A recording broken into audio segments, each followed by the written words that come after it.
that cold, determinate will, that strong decision, where you analyze, you look at things and you go, this is what I'm going to do. And desire is that other type of will. It's that what we ought, it's that we ought to look up that word will in the, not in the dictionary, but in this case we ought to look it up here because there's two basic words. Well, there's more than two, but two really utilized words. I don't know what I'm trying to say. There's a couple words that I like to think about. How's that in the Bible? It has three listed here under the word will, and it says, will is frequently part of the translation of, this is not one specific word, it's just a thing, you can look it up and it's interesting. Will is frequently part of the translation of the future tense of verbs.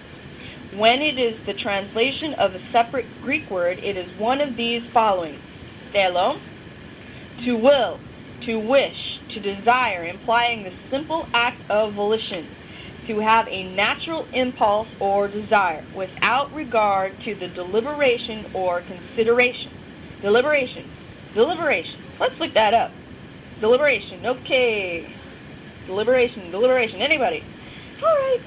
Deliberate. Carefully weighed or considered, studied, intentional, characterized by deliberation. Careful or slow in deciding, leisurely or steady in movement or action. No, that's deliberate. Deliberate. Well, that's what I looked at.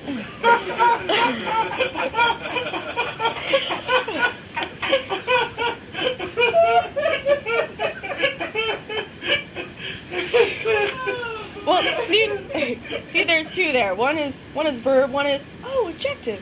The first one, carefully weighed or considered, studied, intentional. Now look up deliberation. Deliberation. Careful consideration before decision. Okay, Chuck, what do you have? Reaching a decision to consider a matter carefully by weighing alternatives, predeterminate, intentional, careful, and slow in deciding or determining.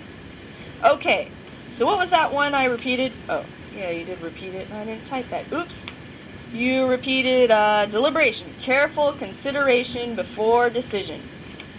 Oh, careful consideration before decision. Careful consideration before decision. That care again, you've got accuracy in there, kind of interesting. Okay, careful consideration before decision.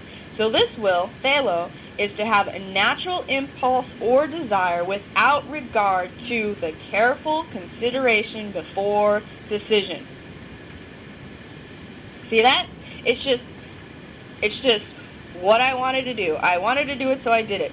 But people think that. That's just the way I felt. You understand? That was just my desire. That was just my heart. My heart goes out. Of course, we learned that the heart is deceitful, desperately wicked. So we can't just go by that. Even our desire needs to be educated. Number one, and we're going back to the definitions here. Number one may thus be stronger in some sense than number two, because a natural impulse is more violent. Violent. Yeah, violent than a reasonable resolve. There we go. So number two, because a natural impulse is more violent than a reasonable resolve. Θέλω is therefore used of cases where the wisdom and justice, etc. are not apparent, but where the will is arbitrary or absolute. Can you understand arbitrary? Then we'll look it up. Okay. Subject to individual will or judgment without restriction, contingent solely upon one upon one discretion. Read that first one again.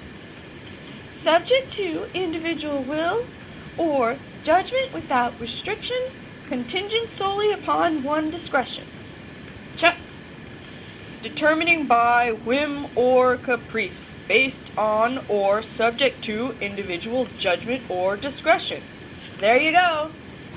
That's arbitrary. So it's absolute. It's the person, whatever their desire is, it's that kind of thing. It can be stronger in some cases than another because it's more violent. It's just what they want. We've talked to people like this. It's just what I want. They're not thinking. They're not having any deliberate thought process in what they're dealing with. It's just, I want it to be this way. This is one of the things I deal with believers a lot, or have over the years, especially young believers, because they just don't have good sense yet, because they're not thinking about that's not the way it works. It's just the way they want it to work. And so they just act based on their arbitrariness of how they want things to go. And they don't work that way. You don't get to not do this. You don't get to not pay your electric bill and have electricity. It doesn't work that way. You've got to have some plan, something going on, something. There's got to be some thought process here, some plan, some believing, something. I'm not saying that things can't happen that are beyond the norm. I know they can happen that are beyond the norm, where God does things, but boy, there's got to be some kind of plan, some kind of utilization of thinking. But they don't think that way. You know, this is the way it's supposed to. I just can't do this, and I can just do this and keep getting out of it. And I used to think that all the time. And one of the worst situations was where I kept getting my license suspended, and finally it became such a horrible thing that I would go to court. This nice lawyer that Michael Holden that I was introduced to would go to court, and it'd be in, out. It didn't cost me any money, but eventually it was a felony, and I had to spend time in jail. It just doesn't work that way. And I always think of that situation because it was one of those where I just kept thinking I was just going to keep getting out of it, but it just does not work that way. So this is the way it's supposed to. I can just do this, and I'm going to keep getting out of it. You know, like that kind of thing. Smack. Hey, there's a point at which you don't keep getting out of it anymore. Then if you keep leaving your door open and not have something fly in, woo-hoo. Woo-hoo. She did, woo-hoo. That's right. Well, I smoked pot and nothing happened. And they do it a second time, they do it a third time. When I think about that whole scenario, well, where there are these folks around influenced by devil spirits to help you learn how to get stoned the first time you use pot, for example, I remember that whole process because most people don't. I don't know now what they're doing now, but back in those days, maybe many years ago, 20 plus years ago, 25 or 6 or 7, 6 maybe, when I used marijuana, but I didn't inhale. No, and there's this whole training program in teaching you how to use it until you open your mind. Now, here's how you open your mind. Hold it in there long enough until that, what's that stuff? Residue gets into your bloodstream. Can you remember that? THC, trihydro something, whatever it is. I don't remember. It's some long name. So there's this whole training program there to make sure that your mind gets opened. Isn't that just wonderful? It's the same today. I don't see why that would change. I'm sure it was the same 2,000 years ago. Anyway, so it's the same today, just so you know. No, it's really something. Boy, well, that's will. This word will is used in Philippians 2:13, which you have memorized, or you're looking it up. I bet you do almost have it memorized. For it is God which worketh in you both to will and to do of his good pleasure. Philippians 2:13.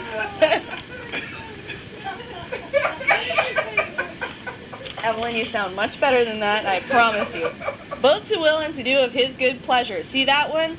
Now that one is the word phalo. So God is working in you to have some good impulses. You know, you get this thought. God teaches his creation in you, which is now your spirit, and your spirit teaches your mind, and it becomes manifest in the senses realm as you act. God's working in you to, hey, wouldn't this be good? And what about speaking in tongues? Wouldn't that be a great idea? And you go, I think I'll speak in tongues. You know, here's a thought. Why don't you say something to that guy? You know, the word and you. Well, hey, what do you think about God? He's working in you to have some good impulses. Now we can let our mind run rampant, and those impulses are so foreign to our natural impulses that for the most part nothing happens. He's working in there, doing the best he can to get some ideas going. Remember that other usage in Psalms 37? He shall give thee the desires of thine heart. That's what that's dealing with. That's that connect. Hey, here's a thought, and you go, oh, I was just thinking. He's working it. It's just like you were saying, Chuck. You're working it on the outside. You're working on the outside. The word, you're working it, on the horizontal plane to get all of that good stuff that God's working in you. Out. Huh. Okay, let me read that one more time. Okay, he's working it. Yeah, he's working it. Okay. So it's just like you were saying, Chuck, if you're working it on the outside, you're working that word to get that good stuff that God's working in you out. Okay. Because you can educate your desire with his word. Now, you're working your desire from the outside. He's working your desire from the inside so that you violently erupt. This is cool. To do something wonderful for God, to speak. That's that word for will. Now, here's another word for will. It's interesting. Volumē, spelled V-O-U-L-O-M-E-I, pronounced volumē. To wish, to desire, to have that desire from which, number one, sometimes springs. How do you like that? To have a wish, intention, or purpose formed after mature deliberation. So now we're back to the deliberation, which was careful consideration before decision. Something like that. Okay, here we go. To deliberate. To deliberately purpose after careful consideration. Sometimes number one springs from number two. You carefully consider a situation where you're reading the word and all of a sudden what happens looks so good to you, you go, whoa, I'm all about that. God and Christ in me, woo! Careful consideration. So it could happen that way or the other way. Now, education of the will. Here's on this number two. We can go to number one, number two, we can go to 1 Corinthians 12:11, where it says, too slow. I was reading Will. I was here waiting for her to read. She was reading something else.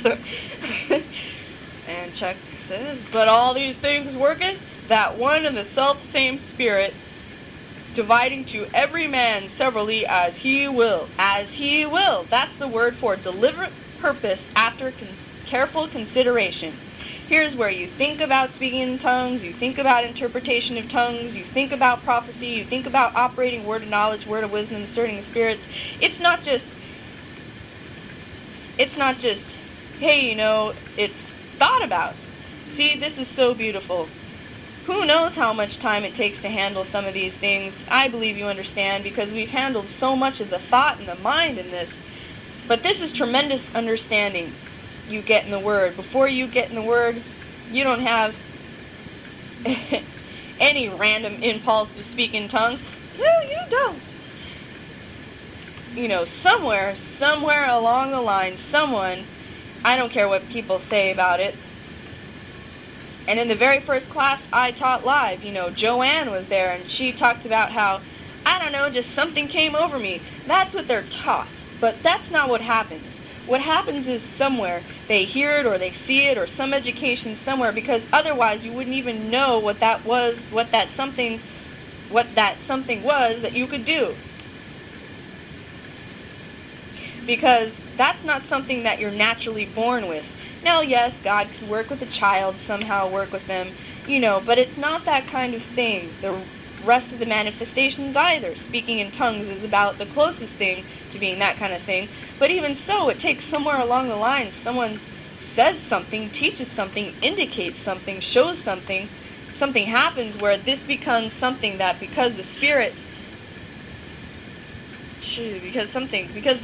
never takes control of the mind, there has to be a decision of will. Okay. Now, we learn the 16 keys to walking by the Spirit, for example, in the advanced class, or we learn or we're taught in the intermediate class where I say someone, that means you. We're educated, we're trained, then after being educated and trained, if we believe the training and follow through on the training, it gets to the point that you want to speak in tongues. You just want to, and interpret and give a word of prophecy. It's not that every time there's this cold determinate, okay, now let me consider this carefully. If they call on me, do I want to, or do I want to clam up? I don't know, I may not really want to, not this time. People sometimes go through that early on, but if they accept the training that I teach them, look, when I say someone, be someone. If they get to the point they'll accept that education and training, then they'll get to the point that when they get there, they just want to. It's a part of their desire now. Understand the difference? Speaking in tongues, the same way. In class, I say, look, just speak in tongues. When you get in the shower, you can speak in tongues. Did you know that? When you're driving the car, you can speak in tongues. Did you know that? Picture people in your minds and speak in tongues. So they are trained to deliberately do it. First time they do it, they are trained. You move your lips, your throat, your tongue. You formulate the words. You. They have to decide. It's their will. Consideration, deliberation, decision, in this situation, to do it. But man, after you start speaking in tongues for a while and you really accept that training, what happens? You want to speak in tongues. That's one of my, I'm speaking in tongues to speak in tongues more, which automatically works. But I've made a deliberate decision to do it more, and the more I decide that I want to do it more, the more I just want to do it more. See that? I understand. That's wonderful. But God is working in you just to have these impulses, impressions and truths about the spirit world, and makes them logical impressions. Just sort of lay it on your heart, so to speak. Or, God teaches His Spirit within you now teaches your mind. You kind of said it funny that time. But again, it's the great principle you're talking about. Hey, Evelyn, see, just whoop, snap. Now, after we've worked those 16 keys to walking by the Spirit deliberately, what happens? You start to do them normally. It becomes just a part of your life rather than something that you have to every time, like when you're starting off, you have to think, okay, did I speak in tongues today? Did I study the word today? Do I need to get this believer out of the room? I didn't do what God first told me to do. Now I'm waiting for Him to tell me the second thing to do. Similar to the Blue Book, released from your prisons, where you deliberately work the camera analogy. You deliberately go, okay, now what do I want in my picture? We should be so expert at doing that, like a photographer intuitively. From a will standpoint, a desire of the will, he's so trained that, whoop, I need to get that. Sometimes I'm like, we work this, we work it. Yeah, it's probably one of those things you did. And we work it until it becomes something that is normal. I don't want to keep saying that natural. I don't want to keep saying natural, so you're saying normal. It's a part of our makeup. It's a part of our volition, a natural impulse or desire, but it's available to educate that. To educate our decision to love good and eschew evil. Job did that, remember? Because we know it's not natural world-wise to love good and eschew evil, despise evil, to love God and not. My mom had to train me to love God. My grandmother trained me to love God. They trained me. And so I love God my whole life. For as long as I can remember, as far back as I can remember, God has been a part of my life. Yeah, there were times in college where I denied God, but I still had God in my mind while even I'm denying Him. Well, I'm not going to love God right now, no matter how much I do. Just not going to do it. It was too deep. This is where the word, it talks about train up a child in the way that he should go. And when he is old, he will not depart. Should not depart is the accuracy. There are children that work so against training that they do depart, but that child has a much better shot at not departing if he's trained early. Boy, we need to teach them not to fear. And in the coming years, they turn around and they'll teach their children to love. We teach them, we train them. What do we do with ourselves? Same things. What do we do with people who have ensnared themselves? Training as a child, remember, and this is 2 Timothy 2, 25. Well, you don't go there, but it's in the previous tapes.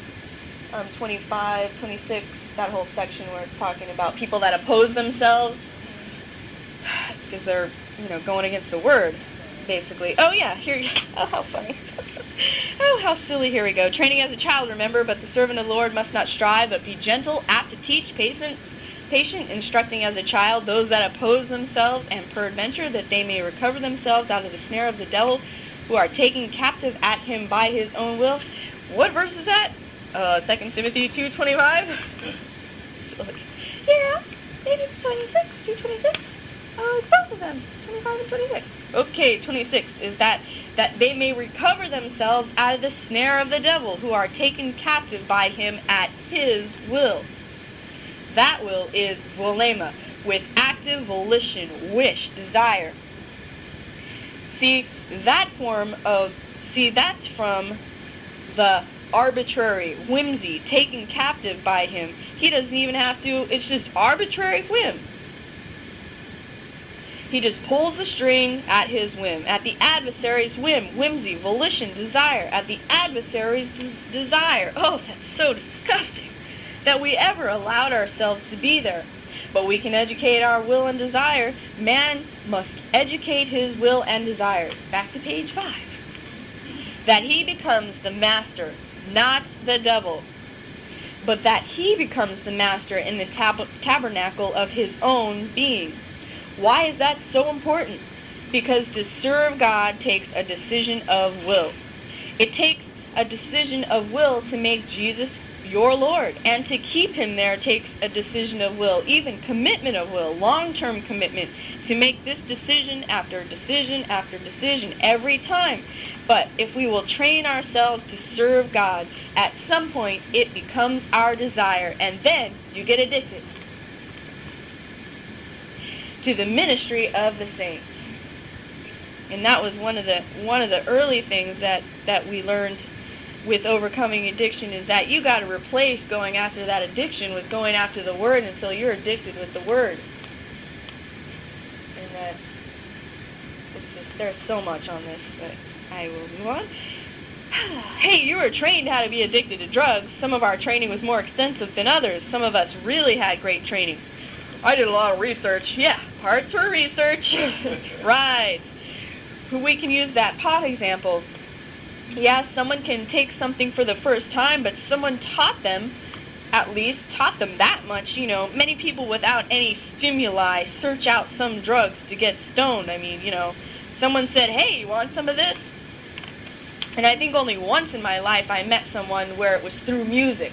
It was some song about heroin where it wasn't another person, but it's still through something. It's not like, hey, one day, I think I'm going to just, so. Look at how hard some of us have worked to train ourselves to like the taste of beer. I don't know, there are people, I'm sure, but I don't know of, or alcohol, of anybody whose first time drinking beer went, this is great tasting stuff. So what do we have to do? We have to put all this sugar and sweetening and fruit juices and whatever else. Because as kids, we grow up, there's a little sugar there somewhere. So we like things so someone trains us. No, take another. And finally, okay, the more you drink, the better it tastes. Ah! And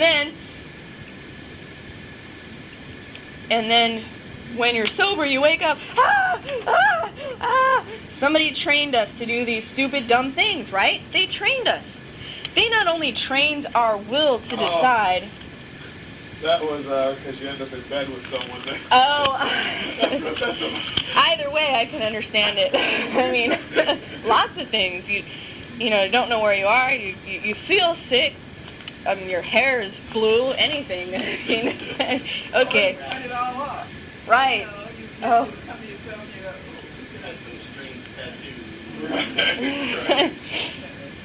So, They not only trained our will to decide, they trained us until we wanted to, and then when we wanted to, bam, volition is there, desire. I want to go wreck my life now. It's like, haven't you thought about this? Either way, either they go yeah or no, and still go do the stupid thing. Did you really think about this? Hey, they just want to, right? They just want to have stupid marriages. Whoever's listening to this, look, I'm not judging you. If the shoe fits, wear it. Or if it doesn't, take it off. But if you've got a stupid marriage, you wanted it. You trained yourself to ignore every doggone signal that God and man could give. Every indication, you trained yourself to ignore it, to the point that you just wanted to do the stupid thing at a stupid time or in a stupid way. No matter what anybody said, no matter what anybody showed you. I cannot change the way I feel, you said to yourself, because you trained yourself to say that. You trained yourself to respond in a certain way. You educated, right? You educated and disciplined. You disciplined your mind, whatever it is. You discipline your mind until desire sprang from that, and now at that point, it's that same dealing with the adversary thing. One of the forefronts of the adversary is you. You. One of Satan's forefronts is you, but it doesn't seem like the adversary because it sounds just like you and it looks like you. So you're looking at it, that can't be Satan because it looks like me, and I know I'm not Satan, so it must not be Satan. Yeah, but it doesn't agree with the word. Yeah, but it's me. I want it, I want it, I want it. And it's violent and it's arbitrary. See, I want it. It's arbitrary. At that point, there's no reasoning. We're not in reasoning mode now. The reasoning occurs like when people come and tell me what they're already gonna do and want my approval for what they've already decided to do. They went through the deliberation process and went through all this and made that decision to the point that whoop, out springs the desire. It's arbitrary now. There's nothing you can tell me now. So this is why a man must so educate his will and desires. Educate your desires. They're stupid. So are mine. They're stupid. Why? Because we got them from the God of this world. Ooh, small g. Got them from the God of this world. Bam, on the TV. Educating your desires. You know, they just figured out that if you put ads on the TV of people drinking more, people are going to drink? No. They've known that for years. In thinking about what we're handling now, what's so exciting to me, that if you can educate your will and desire, let's have that word handy, educate. Let's see, educate, intellect comes up. Why don't you, well, either one of you get educate, one of you get intellect. Which one are you going to get? Educate?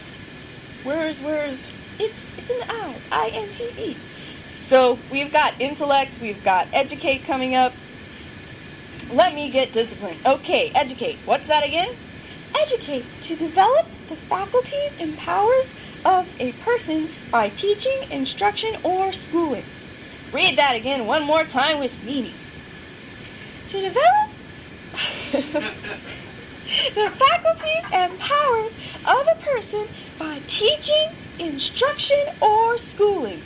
Teaching, instructing, or schooling. Wow, that is very cool. To develop the faculties or powers of a person. To develop, see, what do you have? I'm going to check. Intellect. The ability to learn and reason as distinguished from the ability to feel or will. Capacity for knowledge and understanding. The ability to think abstractly and profoundly. The ability to think.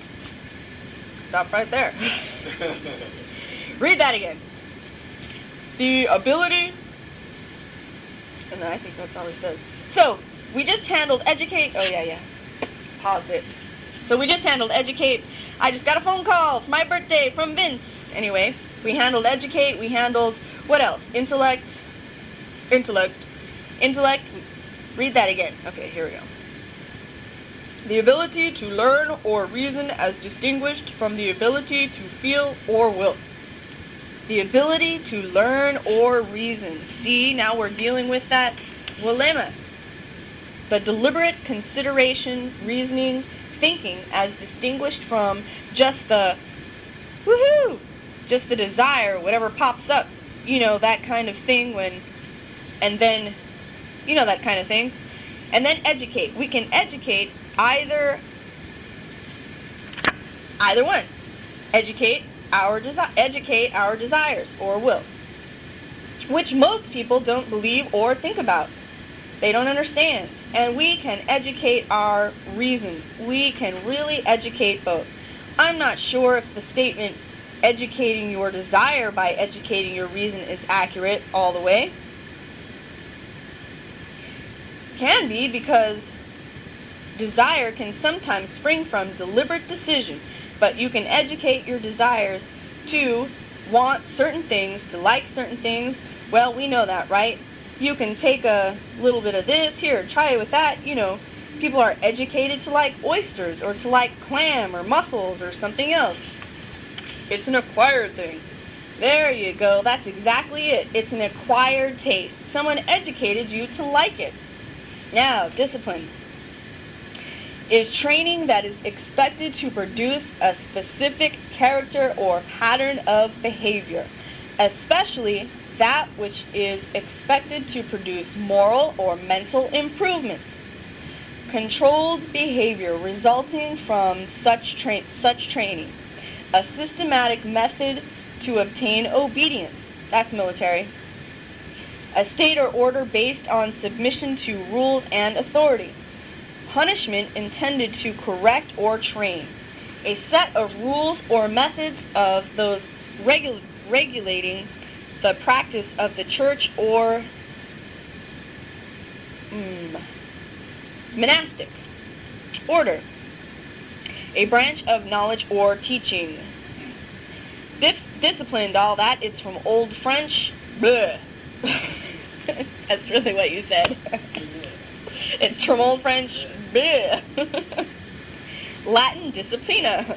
Instruction, knowledge. From disciplinos, pupil. Disciple. So, disciplines, follower, remember? Where we've been studying in this, where we were before. We go here. Oh, the blue book. Yeah. Oh, yes, the blue book. Release from your prisons. Release from your prisons. Release from your prisons. Being disciplined. If ye continue in my word, the education must be continued. If ye continue in my word, then are ye my disciples indeed, and ye shall know the truth. What word was it that we handled truth from? Was that word accuracy? Truth was there. There was another word too that had truth in it, remember? But it's you discipline yourself, and ye shall know the truth. Now, if you discipline yourself to something that's wrong, then you will know the error. But since the word is truth, the words that Jesus Christ spoke are true, since Jesus Christ is true, then if we continue in the word of Christ, we will experience the truth, because his words are what? True. True. And he said, I am the truth and the life, which is a figure. Literally, I am the true and living way. The true and living way. So, if we continue in the true and living way, we will experience the truth. And that truth experience will make us what? Free. Free. And if the Son makes us free, how free are we going to be? Free indeed. That's right, indeed. So free that we are not susceptible to the whim, to the arbitrariness of the adversary, to the desire of the adversary. We are free. We are not where he can pull our string, make us jump up like puppets. What's so exciting to me about this is because your mind, your life, God designed your mind so that it can be educated, it can be disciplined, it can be trained by you. A man, or man rather, must so educate. So, remember, we looked that up, to the degree. So is to the degree. Must so educate his will and desires that he becomes the master in the tabernacle of his own being. And with that, gang, you and I can be anything we want to be. We can be the person we want to be if we educate our will, our desires. We can be that. Let's take simple things, weight, body shape, based on your soma, your body shape, whatever, that you already have. The mind controls the body. And if we educate the will and our desires, see, there's something about that soul life that makes you you. You, soul. Well, you tell your mind what to do, or you can give that over to something else. And that will tell your mind what to do. Yeah. So you can either tell your mind yourself, or you can just let something else take over and tell your mind what to do, and therefore control your body. But you have the ability to tell your mind, to instruct, to educate, to train your intellect of the kind of person, of what you want to be. That to me is just so thrilling. You want to know the word like Dr. Werble? You can train yourself, your desire, your intellect to get there. Why? Because God is no respecter of persons. He's a respecter of his word. So any man, any woman that will educate themselves according to what they want to be of his word can achieve it. You want to know Greek words like this, that, and the other? Aramaic, it's available. If it's available, it's available. If it's available, it's available for you. What about the law of believing? You want to move a mountain? Well, you can so educate your will, desires, that you will move a mountain according to the word. According to the word, but all I'm saying is according to the word, Natural man cannot always do that. Why? Because he's not free. He's not free indeed. He's not free, period, let alone free indeed. He's not a disciplined follower. So he will not experience the truth. So he will not be free. And since he won't go to the sun, he won't be free indeed. Can he have certain things of the truth that he lives and be free in that category? Absolutely. If he has right instruction, training based on the word in finances, he'll experience freedom in finances. Hi, man. Whoa. Whoa. You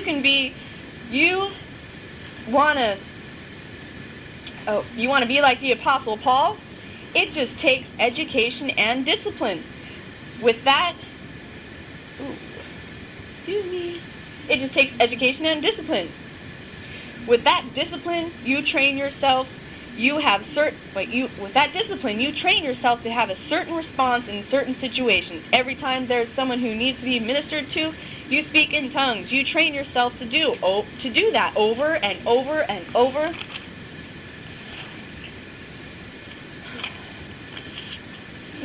You want to teach the word like Dr. Werble? It just takes education and training. Discipline. Hey, let's take money. Multi-millionaires do certain things, unless they were born into it. They do certain things to get there that other people don't normally do.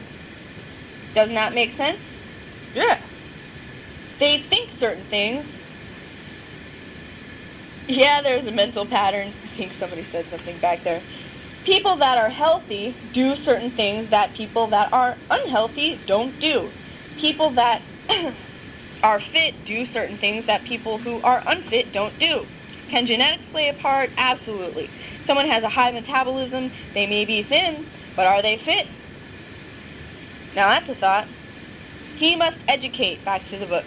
He must educate his mind to love good and abhor evil, and educate his intellect so that he has a coherent system of true beliefs. A coherent system of true beliefs. Well, where do you get a coherent system of true beliefs? The Word! The Word. The word is the word. Is there a greater coherent system? No, there is not. No, there is not. There can't be.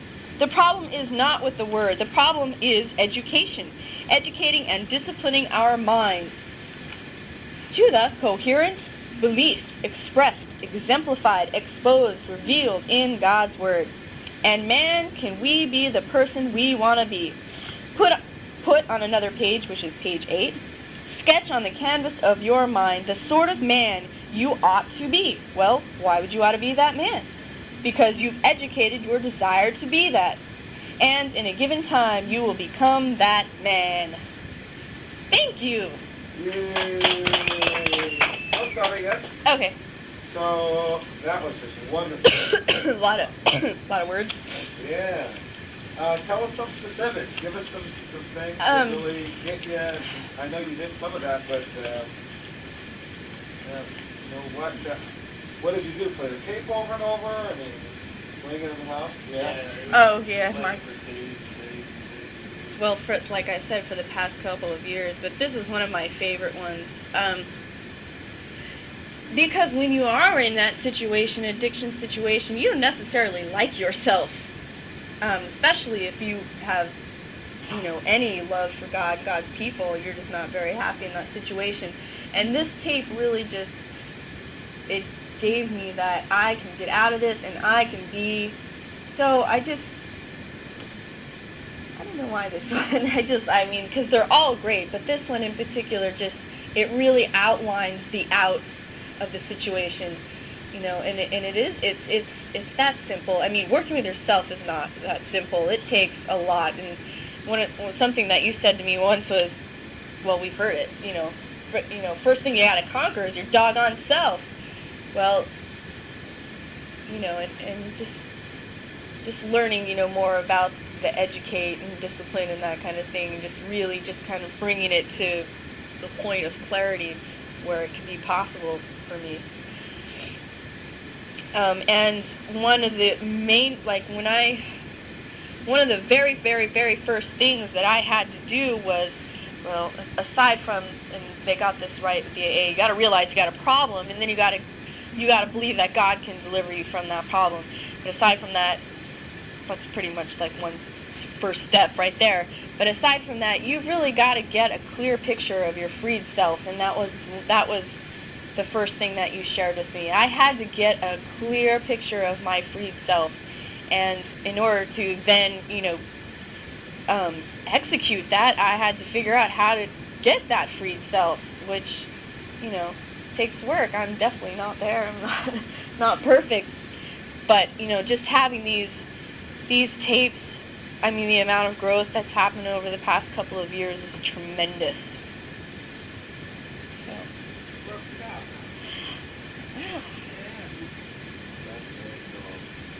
It's helpful also through a believer on the kind of opposite end of the scale.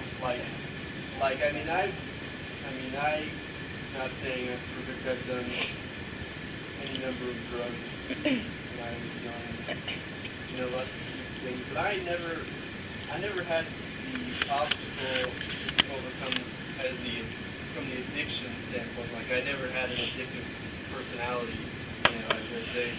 When I decided to stop doing something, I just stopped doing it, and looking back, there was no problem in any way, at all, So I didn't really have the understanding as far as, I've known people who were addicted, and I've seen movies, you see from, the outside, you think you kind of understand, but I had more of a world's perspective of people who were addicted to drugs, and so it was hard for me at first to deal with things, from, my point of view, trying to look at it from the world's perspective, and I was, really angry and upset all the time, just pissed off, and why, why can't you stop, not really understanding anything, but when you hear it from the perspective of the word,